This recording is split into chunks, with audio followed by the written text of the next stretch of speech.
রাহুল, এই পয়েন্টগুলো একটু হাইলাইট করে দিও। Okay ma'am.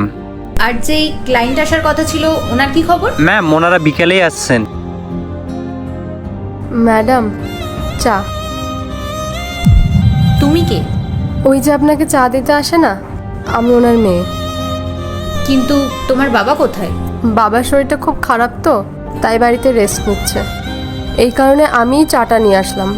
আরে, তোমার বাবার যখন শরীর খারাপ, তাহলে তুমি কেন এসেছো? আর এমনিতেও 3-4 দিন চা না দিলে আমাদের কোনো প্রবলেম হবে না। জানি ম্যাম, কিন্তু 3-4 দিন যদি আমাদের চা না বিক্রি হয়, তাহলে আমাদের অনেক সমস্যা হয়ে যাবে। আর আমাদের সংসার খরচাটা এভাবেই চলে। বাবার খুব শরীর খারাপ তো, তাই আমিই চলে এলাম। আচ্ছা রাহুল। বলছি ম্যাম, আর একটা কথা বলার ছিল। হ্যাঁ বলো।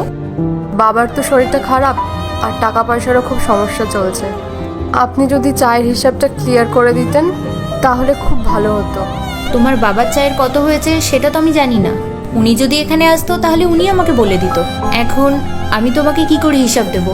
বাবা বলেছিল আমাকে, আগের সপ্তাহে 350 টাকা হয়েছিল, আর আগের সপ্তাহে 280, আর এই সপ্তাহে 150 টাকা। রাহুল, ক্যালকুলেট করে তুমি পেমেন্টটা করে দাও।